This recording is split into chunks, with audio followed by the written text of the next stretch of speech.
My name is Ajay, and I like to share in that channel stuff about my life, like just my perspective about things and,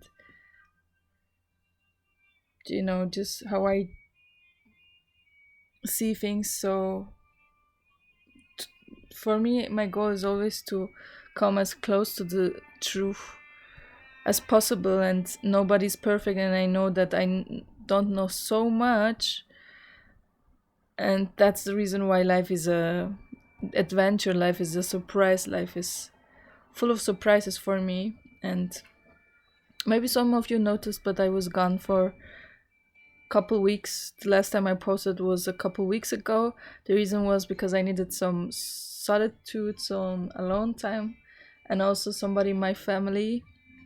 My grandma died, and so I just needed some time for me. I hope that's understandable for people watching me, for you guys.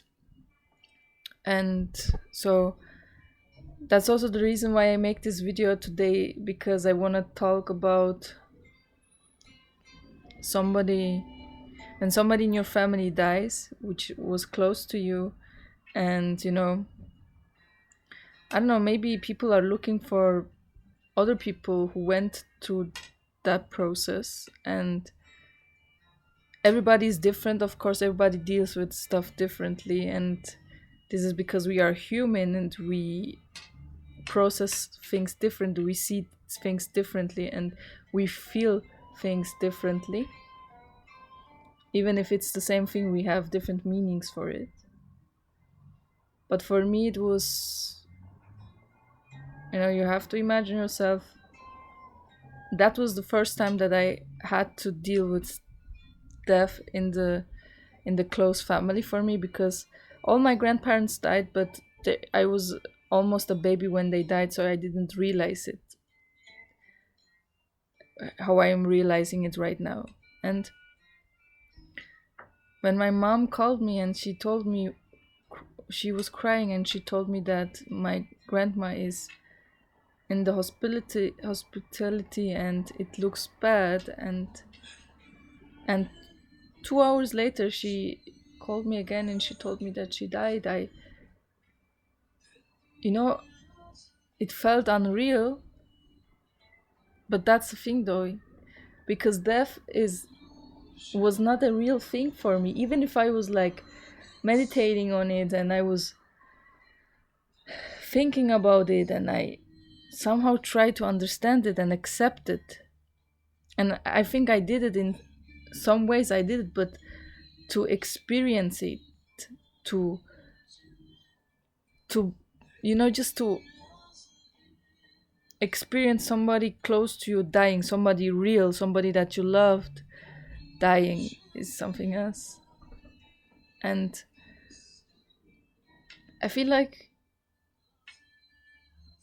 I was not only sad, which I think is interesting, because in that moment, of course, the sadness of my mother made me really sad, because they were also like, even if they were not living in the same country, my mom was phoning with my grandma every day for 2 or 3 times. And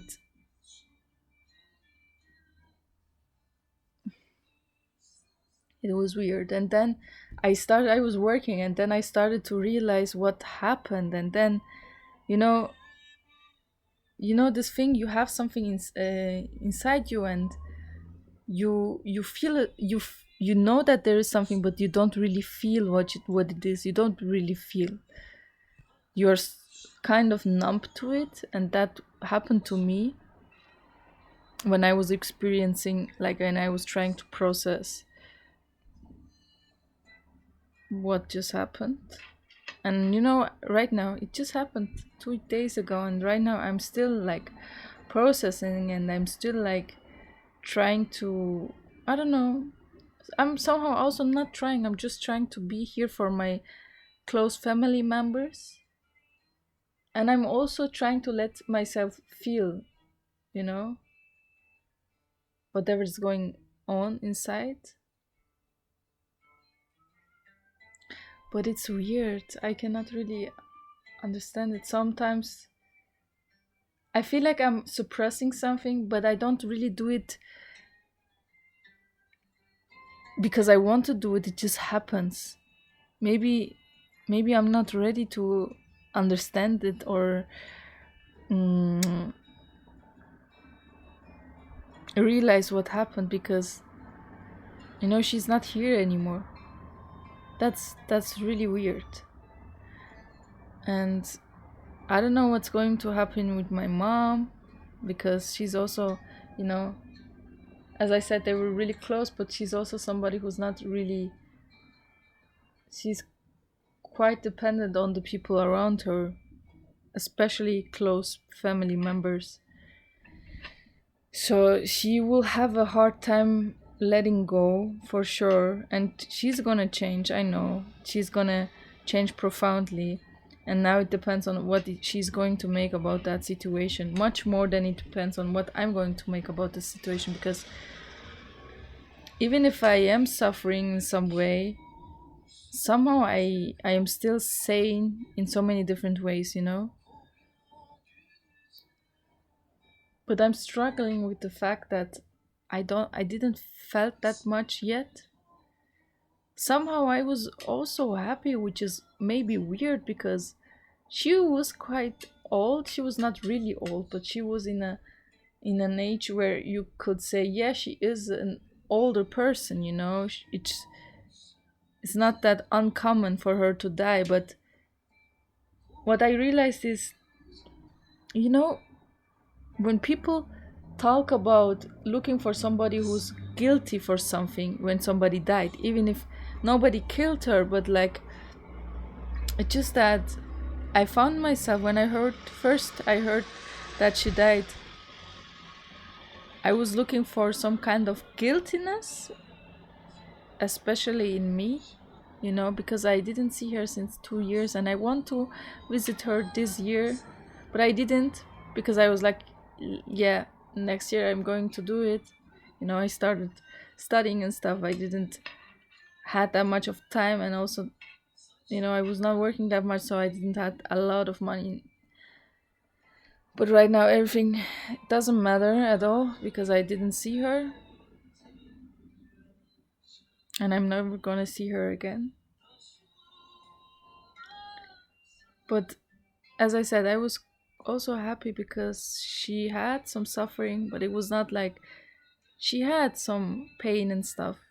But mentally, she was here fully, she was making those jokes. She was so wise, and I don't know, she seemed to get more open minded in her last years because she comes from a really conservative place, and she was like, I don't know. She started to change in so many different perspectives. She was making jokes like for me because, you know, my cousin, she's the same age as me and she's married and stuff. And I was like, I'm not gonna get married. And, you know, for her, this was a couple years ago. That was so central. That was so. And now she was like, if you don't want to get married, don't get married. You don't have to be married to a man and stuff. So I don't know. I felt like she was getting more peace in her last years with herself, but like her children made her suffer a lot because they were keep discussing and hating each other, and it was mostly about money, about places that some of them, uh, there was like discussions about just money. Doesn't really matter what.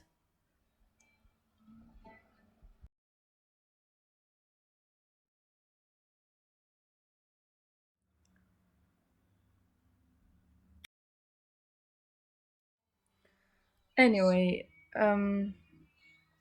it was just a weird feeling. It's still a really weird feeling because I feel like right now it's also not that real because um it's really hot. My coat is just really hard. I think that's the reason why it's. So because it's still like everybody is, doing that organization stuff, and you're not alone and you're not in your normal life. But I don't know, somehow I, in so many different ways, I accepted that my grandma is gone, but I'm still feeling that new lost, because yeah, I don't know, she was not like a part of my all day life, because we are not living in the same country, and also we were not like phoning every day and stuff. But um I mean, she's the reason why I'm here. She born my mother and my mother born me. She was a big part of me, and now she's gone. I don't know, it's just a weird experience, but that's life. And also it made me realize how short everything is, and how unreal everything is until you die, until people die around you. That you cannot like be afraid, be in fear and hate and stuff all the time, because it doesn't make any sense. In the end, we are all going to die. And this is not a bad thing, but it's just something that you have to accept. And then from there, you have to take action. What does that mean for you? What does it mean that you're going to die one day? How are you going to live? What is the truth for you when you truly accept the fact that you're going to die one day? And everybody around you, your close people too. Okay, my name's Eche. I thank you for listening, for watching, and um I don't know. I want to just share my ex like my view of point of stuff happening to me, or when I make stuff happening in my life, why I do that. And I just hope that I can give some kind of value with those videos. If that's the case, show me, and I see you the next time. Bye.